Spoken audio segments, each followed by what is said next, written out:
Hola chicos, soy la doctora María Isabel Simpson Vergara de la asignatura de Cirugía Oral 2 y hoy vamos a hablar de la exodoncia simple, la técnica quirúrgica.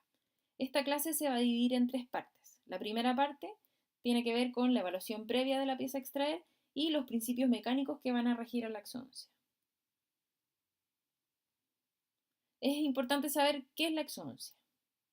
La exodoncia va a ser el procedimiento tendiente a separar el órgano dentario de los tejidos que lo mantienen unido al resto del organismo, esto es, hueso alveolar, ligamento periodontal y encía.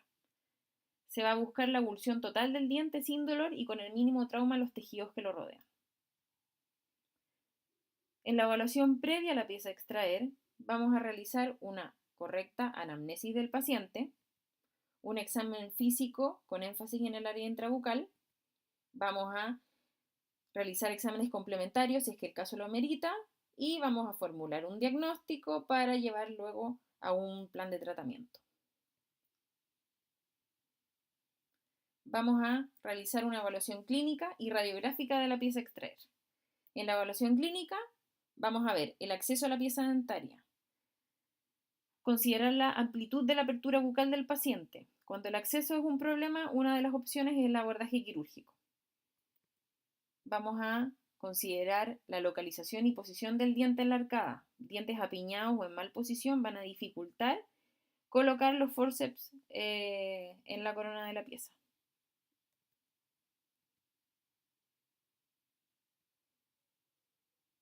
Vamos a evaluar la movilidad de la pieza dentaria.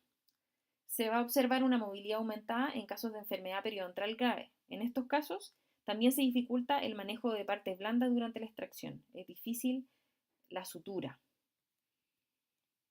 En casos de movilidad menor a lo normal, tenemos que evaluar la presencia de hipercementosis o anquilosis.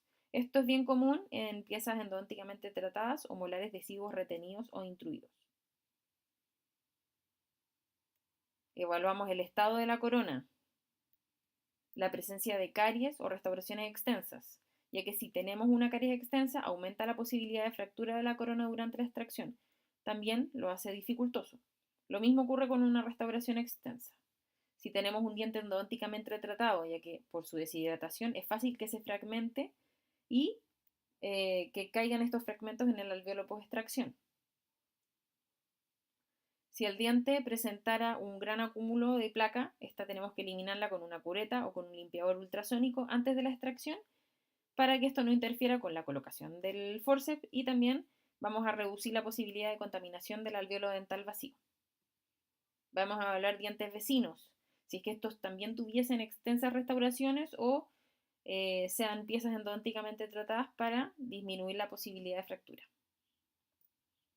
Luego de la evaluación clínica realizamos la evaluación radiográfica.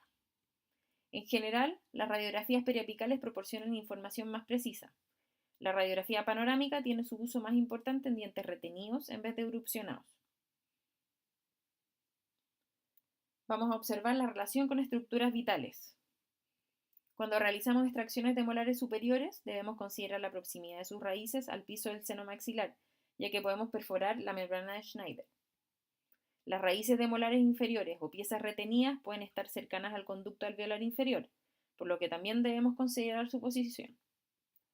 Y por último, considerar las raíces de premolares y su cercanía al agujero mentoniano, sobre todo cuando vamos a realizar un colgajo, ya que al realizar la limitante podemos causar la disección del nervio mentoniano.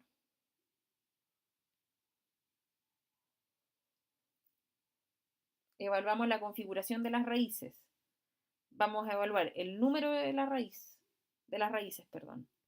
su curvatura, su grado de divergencia, su forma. Por ejemplo, raíces cónicas cortas son fáciles de extraer. Por el contrario, van a ser difíciles unas raíces largas y con curvas pronunciadas e irregulares, o por ejemplo con ganchos en el extremo apical. Vamos a evaluar tamaño de las raíces, presencia de hipercementosis, evaluar caries que se extiendan a la raíz y que puedan debilitarla y hacerla susceptible a la fractura. Vamos a evaluar reabsorción interna y externa.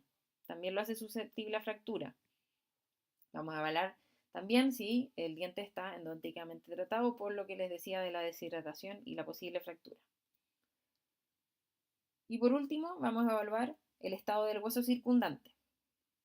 La densidad del hueso que rodea el diente a extraer tenemos que evaluar.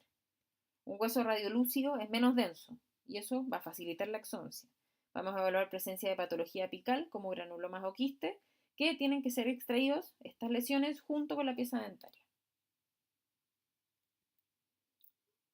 Un buen procedimiento de exoncia se caracteriza por un control total y absoluto de las fuerzas involucradas.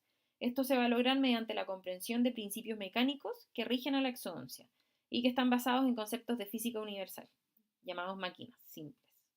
Estos van a ser la palanca, la cuña y la rueda.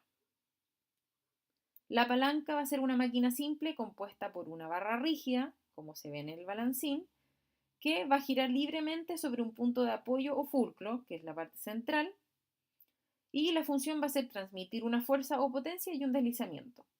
La oposición a esta fuerza va a ser la resistencia que se da. Según cómo ordenamos la potencia, el fulcro y la resistencia, vamos a tener palanca de primera, segunda y tercera clase.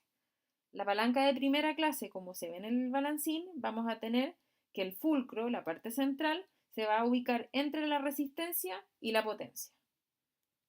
En esta segunda imagen podemos ver que la palanca de segunda clase, la resistencia que la va a dar el diente, va a estar ubicada entre el fulcro, que va a ser dado por el eje mayor del diente, que la resistencia, perdón, va a estar ubicada entre el fulcro y la potencia que le va a dar el forceps.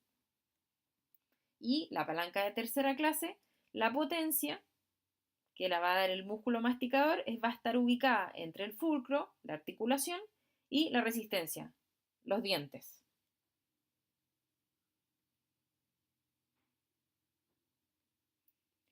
Además de la palanca tenemos la cuña. La cuña es una pieza que termina en ángulo diedro muy agudo. Su funcionamiento corresponde al de un plano inclinado. Al moverse en dirección de su extremo afilado, la cuña genera grandes fuerzas en sentido perpendicular a la dirección del movimiento. En la exoncia, esta la van a realizar los elevadores, los luxadores y los forceps, como se ve en la imagen.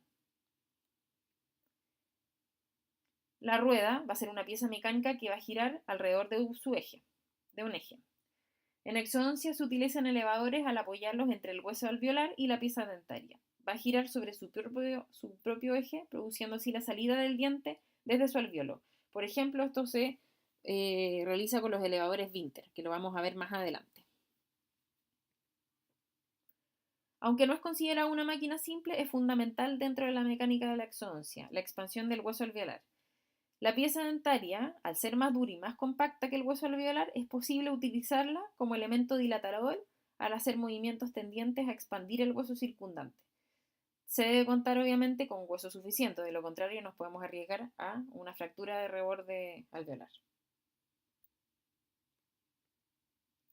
Los tres requisitos básicos para una exodoncia correcta van a ser el acceso y visualización adecuado del campo quirúrgico, el recorrido libre de obstáculos para la extracción del diente y el uso de una fuerza controlada para luxar y extraer el diente.